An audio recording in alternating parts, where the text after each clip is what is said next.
What's up guys, welcome back to the channel. This is खुशी, your friend, well-wisher and mentor as well. आज की video में हम start करेंगे हमारा 4th चैप्टर बिजनेस सर्विसेज। बहुत ही इंटरेस्टिंग चैप्टर है, बहुत मज़ा आएगा, बहुत ही बढ़िया बढ़िया एग्जांपल्स के साथ हम इसको समझेंगे। तो जल्दी से स्टार्ट करते हैं।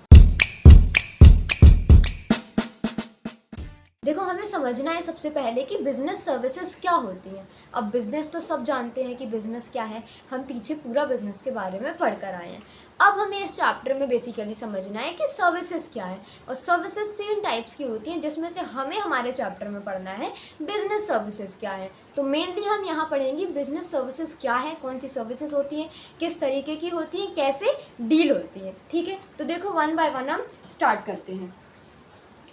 सबसे पहले तो मीनिंग समझो बिजनेस सर्विसेज का क्या है। देखो क्या लिखा है, business services are those services that are used by businesses to carry out their activities smoothly.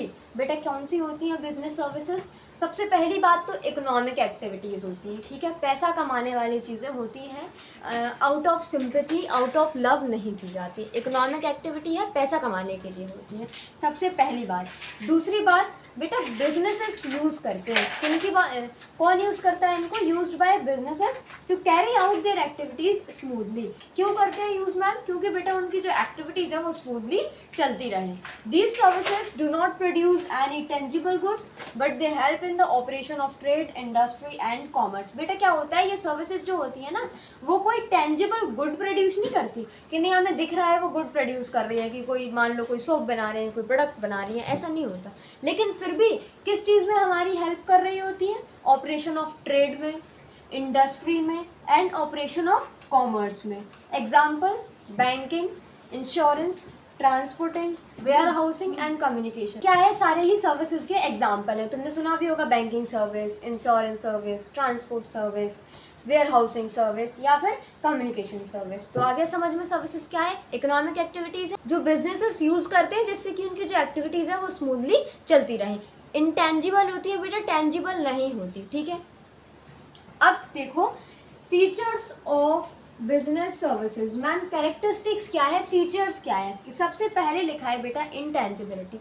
तुम छू नहीं सकते सर्विसेज को, सिर्फ महसूस कर सकते हो, सिर्फ उनका फ़ायदा गेन कर सकते हो। ये नहीं कि तुमने पकड़ के रख लिया सर्विस को, छू नहीं सकते, इंटेंजिबल है। ठीक है, देखो क्या लिखा है, services can not be seen, touched और स्टोर्ड लाइक फिजिकल गुड्स। बेटा देख नहीं सकते तुम, ठीक है, छू नहीं सकते तुम, फिजिकल गुड्स की तरह रख नहीं सकते कि नहीं एक कमरे में बंद कर ली सर्विस, अब कहीं नहीं जाएगी। There presence is only experienced. इनके प्रेजेंस क्या किए जा सकते हैं? सिर्फ एक्सपीरियंस किए जा सकते हो, तुम सिर्फ महसूस कर सकते हो। For example we can not touch banking services but we can experience the facility of withdrawing money. बेटा बैंकिंग सर्विस को हम टच तो नहीं कर सकते, ठीक है, लेकिन फिर भी हम क्या एक्सपीरियंस कर सकते हैं? विदड्रॉइंग ऑफ मनी फैसिलिटी जो है उसको हम एक्सपीरियंस कर सकते हैं, उससे काम लेते हैं, उसको महसूस कर सकते हैं। ठीक है, तो आगे समझ में क्या है इंटेंजिबिलिटी का मतलब? छू नहीं सकते तुम, देख नहीं सकते, रख नहीं सकते कि नहीं तुमने स्टोर करके रख लिए सर्विसेज, इंटेंजिबल है, सिर्फ एक्सपीरियंस कर सकते हो, महसूस कर सकते हो। आए समझ में? उसके बाद नेक्स्ट फीचर आ रहा है इनकंसिस्टेंसी।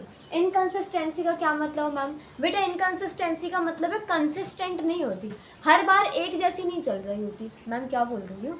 बेटा हर बार एक जैसी नहीं चल रही होती का मतलब है, मान लो तुम किसी कैफ़े में गए, ठीक है, अब कैफ़े की जो कस्टमर सर्विसेज होंगी वो डिपेंड करेंगी कि वहाँ पर कितने कस्टमर्स बैठे हैं, कितनी भीड़ है, या फिर कैफ़े में कोई नहीं है, खाली है, किसने तुम्हें पिछली बार सर्व किया, कौन तुम्हें इस बार सर्व कर रहा है। तो ये डिपेंड करता है टाइम टू टाइम, कंसिस्टेंट नहीं होती कि एक बार तुम्हें जैसी सर्विस मिल रही है हर बार वैसी ही मिलेगी। ठीक है, बैंकिंग सर्विसेज का एग्जांपल ले लो, हो सकता है कि एक ब्रांच की कस्टमर सर्विस बहुत अच्छी हो और वहीं दूसरी ब्रांच की कस्टमर सर्विस अच्छी ना हो। तो ये क्या होती है? वेरी करती है, कंसिस्टेंट नहीं होती कि नहीं जैसी है वैसी ही रहेगी, नहीं है। ठीक है, देखो क्या लिखा है, services are often variable and not standardised. Standard नहीं होती बेटा, वेरी करती है, वेरिएबल होती है। दे में differ depending on who provides them, when and how. बेटा डिफर कर रही है, किस पर डिपेंड है? कौन प्रोवाइड कर रहा है तुम्हें, कब कर रहा है और कैसे कर रहा है। For example customer services in a bank में differ from branch to branch, अभी मैंने एग्जाम्पल में समझा दिया। उसके बाद थर्ड नंबर आ रहा है इनसेपरेबिलिटी। मैम क्या मतलब है? बेटा इनसेपरेबिलिटी का मतलब है, देखो मैं एक एग्जांपल से समझाती हूँ। इनसेपरेबिलिटी का मतलब है कि ऐसा नहीं हो सकता कि सर्विस अभी चल रही है और तुम उसको कंज्यूम बाद में कर रहे हो। कंजम्पशन और प्रोडक्शन दोनों एक ही टाइम पर होते हैं, प्रोड्यूस भी एक ही टाइम होगी और कंज्यूम भी एक ही टाइम होगी। ऐसा नहीं हो सकता कि जैसे कि मान लो ट्रांसपोर्टेशन सर्विस का एग्जांपल लेते हैं, अब कोई ट्रेन है, तुम्हें कहीं बाहर जाना है, तो तुम ऐसा नहीं कर सकते नहीं नहीं वो मैम ट्रेन को जान दो मैं पीछे से आ रहा हूँ, ऐसा नहीं हो सकता ना भाई। जब ट्रेन जाएगी तभी तो तुम जाओगे, तो सेपरेट नहीं हो सकती। प्रोडक्शन भी एक ही टाइम होगा और कंजम्पशन भी एक ही टाइम होगा, ठीक है। सेपरेट नहीं है कि नहीं वो ट्रेन को जाने दो मम्मी मैं पीछे से आ रहा हूँ दौड़ के, नहीं ना, ठीक है। देखो क्या लिखा हुआ है, services are produced and consumed at the same time, एक ही टाइम पर प्रोड्यूस होंगी और एक ही टाइम पर कंज्यूम होगी। अगर कोई मूवी 3 से 6 आ रही है तो ये नहीं कि वो 6 आ रही है तो आने दो मैं 7 बजे देखने जाऊँगी, क्या देखने जाओगे 7 बजे, 3 से 6 मूवी है तो प्रोडक्शन के टाइम पर ही कंज्यूम करना है तुम्हें। They can not be separate from the service provider, service provider से सेपरेट नहीं हो सकती। तुम्हें जाना है तो ट्रेन तक, रेलवे स्टेशन तक, फ्लाइट तक, कार तक तुम्हें ही जाना है ना, ऐसा तो नहीं मम्मी आप चली जाओ मैं सोचूंगा मैं घुमाया। For instance a teacher and teaching services are inseparable. देखो अब जैसे कि कोई टीचर पढ़ा रहा है वो भी एक सर्विस है ना, तो अब क्या तुम सेपरेट हो सकते हो कि नहीं मैम आप लेक्चर अभी ले लो मैं बाद में देख लूँगा, मैं बाद में सुन लूँगा, बाद में पढ़ लूँगा। या फिर अपने भाई बहन से बोल सकते हो बोले भाई आज तू ले आ मेरा लेक्चर, नहीं है ना, इनसेपरेबल है, सेपरेट नहीं हो सकती। आगे समझ में। अब आ रहा है नेक्स्ट पॉइंट हमारा, इन्वेंट्री। मैम क्या मतलब है इन्वेंट्री का, जो सर्विस एक बार निकल गई वो निकल गई, रुकती नहीं है, तुम रोक नहीं सकते, स्टोर नहीं कर सकते, ठीक है। साथ निभाना साथिया वाला दुमताना नहीं चल रहा है।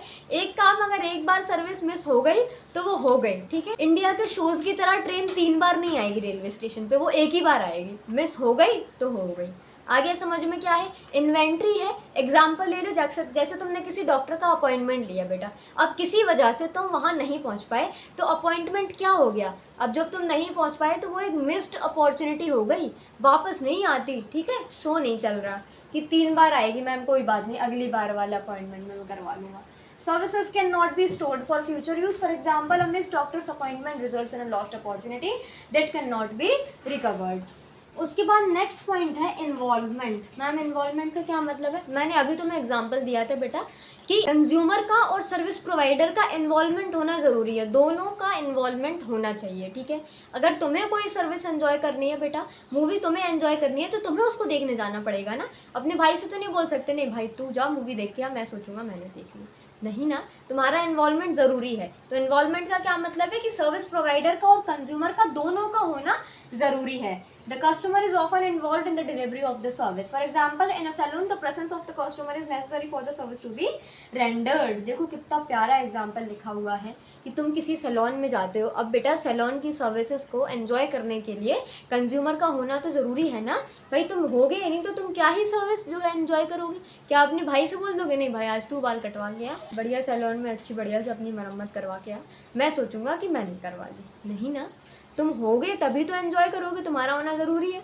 आए समझ के आए इन्वॉल्वमेंट। इसके बाद नेक्स्ट टॉपिक आ रहा है हमारा टाइप्स ऑफ बिजनेस सर्विसेज। बेटा इस चैप्टर में हमें अब पढ़ना है टाइप्स ऑफ बिजनेस सर्विसेज में सबसे पहले हमें पढ़ना है बैंकिंग सर्विसेज। मैम बैंक क्या होते हैं, इनकी कौन कौन सी सर्विसेज होती हैं, सभी कुछ हम बैंक्स के बारे में पढ़ेंगे, ठीक है। तो देखो समझते हैं सबसे पहले बैंक है क्या, बैंकिंग सर्विसेज है क्या। Banks are financial institutions that accept deposits and provides loans and other financial services. Banks क्या है बेटा, फाइनेंशियल इंस्टीट्यूशंस हैं। फाइनेंशियल इंस्टीट्यूशंस मतलब पैसे की बात होती है, पैसे का लेन देन होता है, ठीक है। That accept deposits and provide loans, तुम्हारे डिपॉजिट जो तुम पैसा डिपॉजिट करने जाओगे उसको एक्सेप्ट करेंगे और तुम्हारे लिए लोन्स देंगे, अदर फाइनेंशियल सर्विसेज प्रोवाइड करेंगे। They are crucial for the smooth functioning of businesses by providing liquidity, enabling payments and offering financial advice. बेटा पहले के टाइम पर नहीं होता था, लेकिन अब इस टाइम पर इस ईरा में बैंकिंग सर्विसेज बहुत ज़्यादा इंपॉर्टेंट है, क्रूशियल है बेटा। हर छोटे से छोटे इंसान के पास, बड़े से बड़े इंसान के पास तुमको यूपीआई देखने को मिलेगी, तो क्या है बेसिकली है तो बैंकिंग सर्विस ही ना। तो बैंकिंग सर्विस अब इस ईरा में क्रूशियल है बेटा, चाहिए ही चाहिए, इसके बिना स्मूथ फंक्शनिंग नहीं हो सकती। समझ गए क्या है बैंकिंग सर्विसेज। इसके बाद आ रहा है बैंक अकाउंट। अब देखो बैंकिंग सर्विसेज के बाद हमें पढ़ना है टाइप्स ऑफ बैंक अकाउंट। बेटा 5 टाइप्स ऑफ बैंक अकाउंट होते हैं जो नॉर्मली सभी ब्रांचेस खोलती है, ठीक है। तो हम 1 बाय 1 एंड पाँचों ही टाइप्स ऑफ अकाउंट्स को पढ़ेंगे। देखो सबसे पहले क्या लिखा हुआ है, सेविंग अकाउंट, उसके बाद current account, then recurring deposit account, fixed deposit account, and last one is multiple option deposit account. ठीक है, तो वन बाय वन हम इनको समझते हैं। सबसे पहले हम समझेंगे सेविंग अकाउंट। मैम क्या होता है सेविंग अकाउंट, क्या काम है सेविंग अकाउंट का? बेटा सेविंग अकाउंट होता है इंडिविजुअल्स के लिए खोला जाता है। सबसे पहले तो नॉर्मल होता है भाई, हम लोग जैसे तुम लोग जैसे सभी लोग नॉर्मल लोग जो होती है पब्लिक, सबसे पहला अकाउंट दिमाग में कौन सा आता है? बोले अकाउंट खुलवा लेते हैं सेविंग अकाउंट। ठीक है, तुम किसी ब्रांच में जाओगे अकाउंट खुलवाने तो सबसे पहले उनके दिमाग में आता है सेविंग अकाउंट।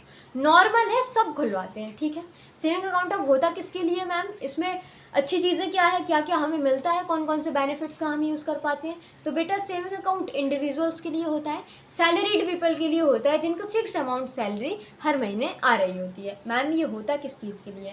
बेटा तुम्हारे पास जो पैसा पड़ा है उसको सेव करो तुम, ट्रांजैक्शंस भी इससे कर सकते हो। ये नहीं कि सिर्फ सेव ही कर सकते हो ट्रांजैक्शन में, जो पैसा पड़ा है तुम उससे ट्रांजैक्शंस भी कर सकते हो। और अगर तुम्हें दिख रहा है तुम्हारे पास कोई सर्टेन अमाउंट ऑफ मनी है कि जिसका तुम्हें यूज़ नहीं है, कोई तुम्हें यूज़ नहीं करना, तो तुम उसको डिपॉजिट भी कर सकते हो, सेव भी कर सकते हो, उस पर तुम्हें कुछ पर्टिकुलर इंटरेस्ट मिलता रहता है। ठीक है, जैसे कि I think 4% rate of interest होता है सेविंग अकाउंट का। ठीक है, तो समझ गए सेविंग अकाउंट क्या है? सैलरीड पीपल के लिए होता है, नॉर्मल जनता वही सेविंग अकाउंट खुलवाती है। सबसे पहला टाइप ऑफ अकाउंट है, सबसे पहले लोगों के दिमाग में आता है। एक बढ़िया सी इसमें तुम्हें वो लोग पासबुक दे देंगे, एक बढ़िया सी चेकबुक दे देंगे और बढ़िया तुम ट्रांजेक्शन्स करो। अब मैम इसकी लिमिटेशंस क्या होती है? बेटा लिमिटेशंस इसकी ये होती है कि तुमको सर्टेन अमाउंट, एक लिमिट ही हो सकती है, ऐसा नहीं कि तुमने सेविंग अकाउंट खुलवा लिया अब हर 2 दिन में तुम्हारे अकाउंट में 1 लाख रुपए आ रहे हैं, तो भाई ऊपर से इंक्वायरी हो जाएगी कि ये कैसा सेविंग अकाउंट है तुम्हारा, ये कैसे तुम इंडिविजुअल सैलरीड पीपल हो भाई कि 1 लाख 2 दिन में अकाउंट में आ रहे हैं। तो ये नहीं हो सकता, लिमिट होती है। दूसरी बात, विड्रॉल की भी लिमिट होती है। अब लिमिट है 50,000, तो तुम्हें कितने ही पैसे की ज़रूरत पड़े तुम 50,000 से ज़्यादा विड्रॉल नहीं कर सकते। ठीक है, तो विड्रॉल की भी लिमिट होती है सेविंग अकाउंट में। आया समझ के? आया सेविंग अकाउंट देखो क्या है? meant for individuals to save money, offers interest and is suitable for salaried people। बेटा इंटरेस्ट भी इसमें मिलता है। उसके बाद दूसरा है बेटा करंट अकाउंट। अब मैम ये करंट अकाउंट क्या है? बेटा करंट अकाउंट होता है एक थोड़ा बड़े लेवल का अकाउंट होता है। मैम क्या मतलब है? बेटा सेविंग अकाउंट में जो रेस्ट्रिक्शन तुम्हें देखने को मिल रही थी क्या था? ट्रांजैक्शंस की लिमिट थी, वहाँ पर लिमिटेड ट्रांजैक्शन तुम कर सकते थे, यहाँ अनलिमिटेड कर सकते हो। जितना चाहो उतना पैसा डिपॉजिट करो, जितना चाहो उतना विड्रॉल करो, कोई लिमिट नहीं है, तुम्हारी मर्जी है। तुम्हारा सारा पैसा अभी ले जाओ, इसी वक्त ले जाओ, 1 साल मत ले जाओ, हमें कोई मतलब नहीं है। ठीक है, अभी खुलवाते कौन है? बेटा करंट अकाउंट खुलवाते हैं बिजनेसमैन, जिनके हर दिन में 100-150 ट्रांजेक्शन हो रहे होते हैं, जिन्हें 24 घंटे में किसी भी टाइम, किसी भी सेकंड, किसी भी मिनट अपने पैसे की ज़रूरत पड़ती है। तो ये क्या होते हैं? बाउंडेड नहीं होते। ठीक है, टाइम बाउंडेड नहीं होते, ये कि नहीं हमारे पास लिमिट है हम ट्रांजेक्शन नहीं कर सकते। भाई हमारे अकाउंट में तो 10 करोड़ भी हो सकते हैं, 10 रुपये भी हो सकते हैं और कुछ भी नहीं हो सकता। ठीक है, तो ये किस में आ जाएगा? करंट अकाउंट में। हम हमारे पैसे को चाहे तो अभी ले जाएं, चाहे तो 4 साल ना ले जाएं, हमारी मर्जी है, कोई लिमिट नहीं है भैया, हम सुनेंगे नहीं किसी की, हमारी मर्जी है, हमें जो करना है वो करेंगे हम। ठीक है, अब फैसिलिटी क्या होती है मैम, कौन कौन सी अच्छी चीज़ें हमें इसमें देखने को मिलती है? सबसे पहली तो यही कि लिमिट नहीं होती ट्रांजेक्शन्स की, तुम कितने भी ट्रांजेक्शन्स कर सकते हो। ठीक है, 1 लाख के, 10 लाख के, 1 करोड़ के, जितने ट्रांजेक्शन तुम्हें करने हैं तुम उतने कर सकते हो। ठीक है, उसके बाद दूसरी बेटा, इस particular type of bank account में तुम्हें ओवरड्राफ्ट फैसिलिटी मिलती है। मैम क्या मतलब है ओवरड्राफ्ट फैसिलिटी का? बेटा ओवरड्राफ्ट फैसिलिटी का क्या मतलब होता है? देखो सेविंग अकाउंट में क्या होता है, मान लो कि तुम्हारे अकाउंट में पैसे हैं 1 लाख। ठीक है, अब तुमने किसी को चेक फाड़ के दे दिया कि भाई ये लो 1,20,000 का मैंने चेक दे दिया, तुम इसको क्लियर करवा लो। अब क्योंकि तुम्हारे बैंक में कितने पैसे हैं? 1 लाख, तो 1,20,000 का चेक क्या हो जाएगा? बाउंस हो जाएगा, क्लियर ही नहीं होगा। भाई पैसे ही नहीं है, बैंक वाले बोलेंगे पैसे ही नहीं है इसके अकाउंट में, तो इतने तो हम दे कहाँ से दें, क्लियर कहाँ से कर दें चेक, तो बाउंस हो जाएगा, तुम पे केस भी हो सकता है। ठीक है, अब करंट अकाउंट में क्या होता है बेटा, क्योंकि एक करंट अकाउंट होल्डर बेटा बैंक का जो होता है बढ़िया जाना पहचाना कस्टमर होता है। ठीक है, जानते हैं पहचानते हैं कि भाई इनके तो डेली इतने ट्रांजैक्शन चल रहे हैं, बढ़िया जानते हो तुम्हें बैंक वाले। तो ओवरड्राफ्ट फैसिलिटी का मतलब है कि कभी जैसे मान लो तुम्हारे अकाउंट में सिर्फ 10 लाख रुपए हैं और तुमने बोल दिया किसी को, एक चेक दे दिया कि ले भाई तू 12 लाख निकाल के ले जा। ठीक है, तो यहाँ पर क्या होता है कि 10 लाख होने के बाद भी अगर तुमने 12 लाख का चेक किसी को दे दिया बेटा, तो बैंक उसको क्लियर कर देगा। बाउंस नहीं करेगा, बैंक उसको क्लियर कर देगा, 2 लाख दे देगा। अब होता क्या है कि जो 2 लाख उसने एक्स्ट्रा दिए वो तुम्हारे अकाउंट बैलेंस में -2 लाख करके दिखाएगा कि 2 लाख ओवरड्राफ्ट है भैया, हमें तुमसे लेना है। अब मैम ये ऐसा क्यों करते हैं? इनको क्या मिलता है बेटा? इनको मिलता है इंटरेस्ट। ये ओवरड्राफ्ट देते भले ही हैं, लेकिन ये तुमसे इंटरेस्ट लेते हैं, हर दिन का इंटरेस्ट लेते हैं, ठीक है? एक एक दिन का इंटरेस्ट ही तुमसे ले लेंगे, लेकिन फैसिलिटी तो है ना, चेक बाउंस तो नहीं होगा। क्यों? क्योंकि उनको पता है भाई ये हमारा जाना माना कस्टमर है, मिल जाएगा उनको हमारे पैसे, तो वो किस में आ जाता है? करंट अकाउंट में। समझ गए अच्छे से क्या है करंट अकाउंट? दूसरी बात बेटा, इसमें तुमको पासबुक नहीं मिलेगी। मैम क्यों नहीं मिलेगी पासबुक?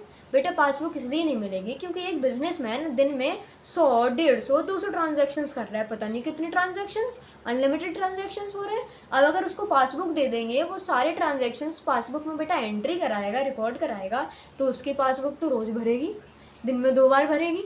तो क्या वो दिन में 2 बार बैंक जाएगा? अरे मुझे आज न्यू पासबुक दे दो, मेरी पासबुक भर गई। कितना इर्रेलेवेंट लग रहा है। अगर वो साल भर का ऑडिट करवाने लास्ट में सीए के पास जाएगा, अपना बैलेंस करवाने बढ़िया से, देखने की क्या लॉस है मेरे को, क्या मैंने गेन किया है, तो वो पता चला एक थैले में इतनी सारी पासबुक भर के ले जा रहा है। कितना इर्रेलेवेंट है।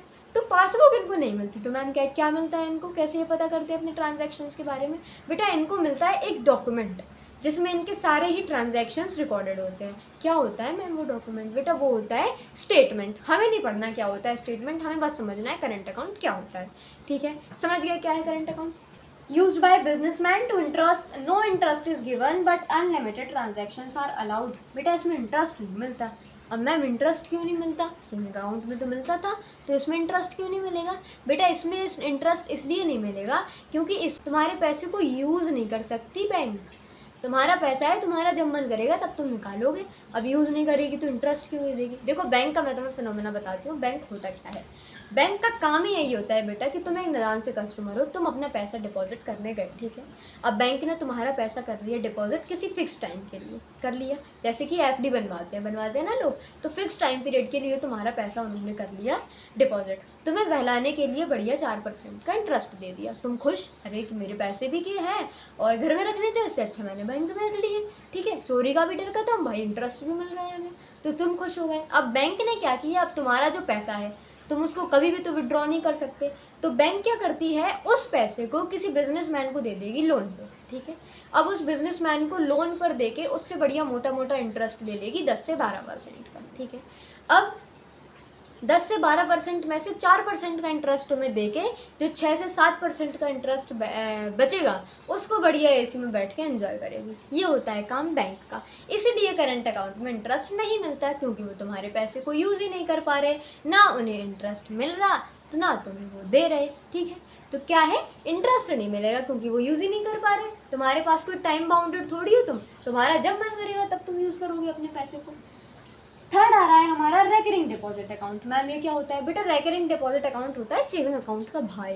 क्या मतलब है मैम? भाई सेविंग अकाउंट में क्या हो रहा था? तुम्हारे पास पैसे बचते हैं तो सेव कर दो, डिपॉजिट कर दो, तुम्हें उस पर इंटरेस्ट मिलता रहेगा। नहीं बचते तो कोई बात नहीं है, किसी महीने 10,000 बच रहे हैं तो कर दो, किसी महीने 500 बच रहे हैं भाई वो भी कर दो।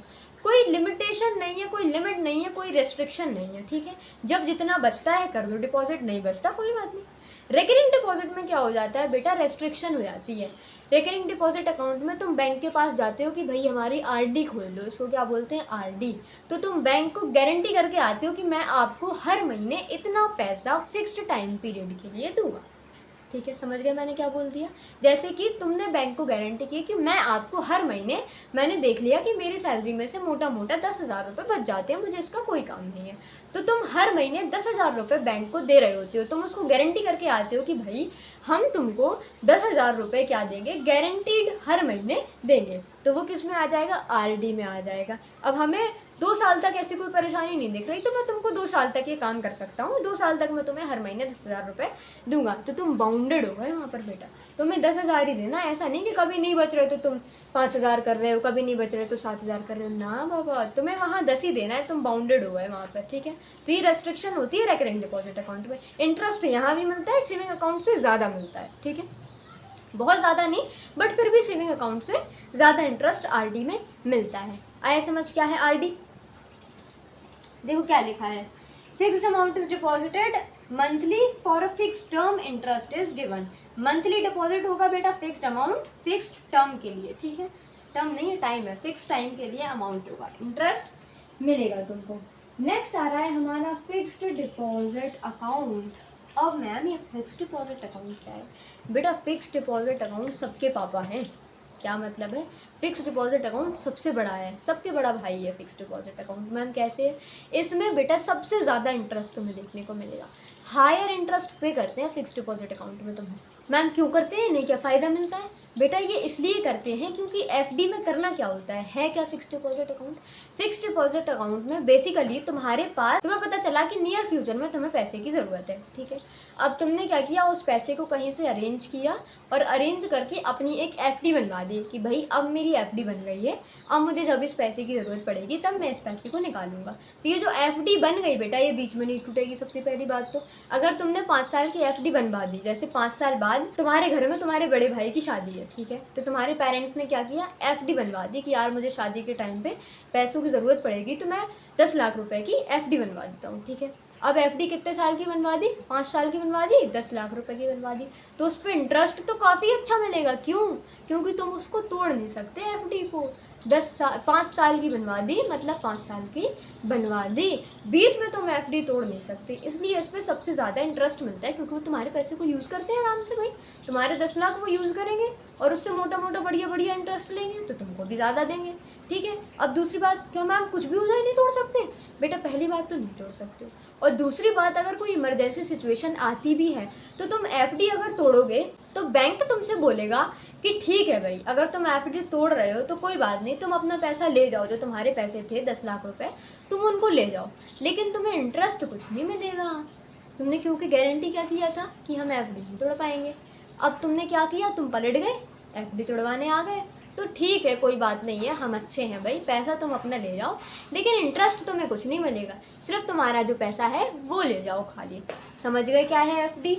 देखो क्या लिखा है, A lump sum is deposited for a fixed period, highest interest among all। बेटा lump sum डिपॉजिट होता है, ऐसा नहीं कि तुम गए इस महीने में हम 100 रुपये बचे कर दिए डिपॉजिट, अगले महीने में हम 1000 बचे कर दिए डिपॉजिट, ये नहीं होता, ठीक है। लम्प सम अमाउंट डिपॉजिट होता है एफडी में। उसके बाद लास्ट है हमारा मल्टीपल ऑप्शन डिपॉजिट अकाउंट। अब मैम ये मल्टीपल ऑप्शन डिपॉजिट अकाउंट क्या है? बेटा multiple option deposit account in सबका कॉम्बिनेशन है, इसमें चारों ही अकाउंट कंबाइन होते हैं। ये क्या होता है, एक तरीके का सेविंग अकाउंट होता है जो कि एफडी से लिंक होता है, सेविंग अकाउंट का भाई होता है। इसमें तुम्हें सारी फैसिलिटी देखने को मिल जाएंगी, तुम इसमें अनलिमिटेड ट्रांजैक्शन भी करो, तुम इसमें जितना पैसा बच रहा है उतना सेव भी करो, तुम इसमें एफडी भी बनवा लो, ये सभी काम करेगा तुम्हारे लिए मल्टीपल ऑप्शन डिपॉजिट अकाउंट। क्यों? क्योंकि बेटा अब एक बेचारा इंसान क्या क्या खुलवाए यार, सेविंग अकाउंट खुलवाए, करंट अकाउंट खुलवाए, आरडी खुलवाए, कि फिक्स्ड डिपॉजिट अकाउंट खुलवाए, एक बेचारा आदमी गरीब क्या क्या करोगे, जान लोगे क्या उसकी? तो बैंक ने क्या किया, एक स्कीम निकाल दी मल्टीपल ऑप्शन डिपॉजिट अकाउंट। बोले आप ऐसा करो, मल्टीपल ऑप्शन डिपॉजिट अकाउंट खुलवाओ और इसमें सारे बेनिफिट्स पाओ, ठीक है। क्या क्या बेनिफिट्स मैम? बेटा तुम अनलिमिटेड ट्रांजैक्शन करो, कोई लिमिट नहीं है, जितनी ट्रांजैक्शन तुम्हें करना है उतने करो, जितना पैसा विड्रॉ करना है उतना करो, जितना पैसा डिपॉजिट करना है उतना करो, ठीक है। दूसरी बात, इसी में तुम एफडी बनवाओ, एक्स्ट्रा अमाउंट जो होगा इसमें क्या कर देते हैं, एक लिमिट फिक्स कर देते हैं। सबसे पहली बात तो इसे हर इंसान नहीं खुलवा पाता। क्यों नहीं खुलवा पाता मैम? अगर मल्टीपल ऑप्शन डिपॉजिट अकाउंट है, इसमें हमें सारे बेनिफिट देखने को मिलेंगे, तो हम ये 4 अकाउंट क्यों खुलवाएं? सारे लोग मल्टीपल ऑप्शन डिपॉजिट अकाउंट क्यों ना खुलवा लें? इन 4 की झंझट ही क्या है? बेटा इन 4 की झंझट इसलिए है, मल्टीपल ऑप्शन डिपॉजिट अकाउंट इसलिए सब नहीं खुलवा सकते क्योंकि इसमें कर देते हैं वो लिमिट फिक्स, रेस्ट्रिक्शन होती है कि बैंक वालों ने क्या बोला कि ठीक है सर आप खुलवा तो लीजिए, लेकिन आपके अकाउंट में मिनिमम बैलेंस 1 लाख होना चाहिए हमेशा, 1 लाख से कम बैलेंस नहीं होना चाहिए आपके अकाउंट में। अब बेटा सबके पास तो नहीं होता, ये तो मैं अजम्पशन बता रही हूँ, पता नहीं क्या होती होगी इनकी लिमिट, सबके पास तो नहीं होता, तो इसलिए सब नहीं खुलवा सकते, ठीक है। अब मैम जो लोग खुलवाते हैं वो क्यों खुलवाते हैं, क्या फ़ायदा? बेटा देखो, एक लिमिट फिक्स कर देंगे कि तुमने सोचा कि मैक्सिमम मेरे अकाउंट में 15 लाख की लिमिट है, ठीक है, 15 लाख तक रुपए मेरे अकाउंट में आ सकते हैं। अब फ्यूचर में अगर कभी 15 लाख से ज़्यादा पैसे तुम्हारे अकाउंट में डिपॉजिट होते हैं बेटा, तो वो ऑटोमेटिकली तुम्हारी एफडी में ट्रांसफ़र हो जाएंगे, ठीक है। बैंक क्या करेगा, उन जो ज़्यादा पैसे 15 लाख से जितने दिए उनको तुम्हारी एफडी में ट्रांसफ़र कर देगा, जिससे तुम क्या करोगे, एक ही बैंक में भाई अनलिमिटेड ट्रांजेक्शन भी कर रहे हो और एफडी बनवा के हायर इंटरेस्ट भी तुम ऑन कर रहे हो, ठीक है। तो ये क्या हो जाता है, मल्टीपल ऑप्शन डिपॉजिट अकाउंट। देखो क्या लिखा है, it is the type of saving account linked with a fix deposit account. क्या होता है, सेविंग अकाउंट का भाई है जो कि एफडी से लिंक होता है। When you deposit extra money in your saving account and it exceeds a certain limit, the extra amount is automatically converted into FD. अगर आप डिपॉजिट करोगे एक्स्ट्रा मनी आपके अकाउंट में, जैसे कि लिमिट क्या थी कि 1 लाख होने चाहिए, ठीक है, अब 1 लाख तो है ही, अब आपने और पैसे ट्रांसफ़र किए, मैक्सिमम लिमिट क्या थी कि भाई 15 लाख होंगे, 15 लाख से जब ज़्यादा होंगे तो जो अमाउंट एक्सीड करेगा बेटा वो ऑटोमेटिकली तुम्हारी एफडी में चला जाएगा। अगर तुम्हें उस पैसे की कभी ज़रूरत पड़ती है, if you need money and your saving balance is low, अगर तुम्हें पैसा चाहिए और तुम्हारा सेविंग बैलेंस लो है बेटा, तो रिक्वायर्ड अमाउंट ऑटोमेटिकली विड्रॉ हो जाएगा आपकी एफडी में से। मतलब आप इधर एफडी तुड़वा भी सकते हो, खुद विड्रॉ हो जाता है। तो आ गया समझ में क्या है मल्टीपल ऑप्शन डिपॉजिट अकाउंट। अगर इन पांचों ही टाइप्स ऑफ अकाउंट्स में, बिजनेस सर्विसेज में या फिर बैंकिंग सर्विस में कोई भी डाउट हो तो let me know in the comments option, I will fix it out. आज का सेशन हम करेंगे यहीं समाप्त, ठीक है। अगर वीडियो पसंद आ गया हो तो वीडियो को लाइक करना, शेयर करना, चैनल को सब्सक्राइब कर दिया करो यार प्लीज़। तुम वीडियो देखते हो, चैनल को सब्सक्राइब नहीं करते, मोटिवेशन मिलता है, चैनल को सब्सक्राइब कर दिया करो। मिलते हैं कल नेक्स्ट टॉपिक के साथ नेक्स्ट वीडियो में। तब तक के लिए keep smiling, keep growing and keep glowing. Thank you for watching. Tata bye bye.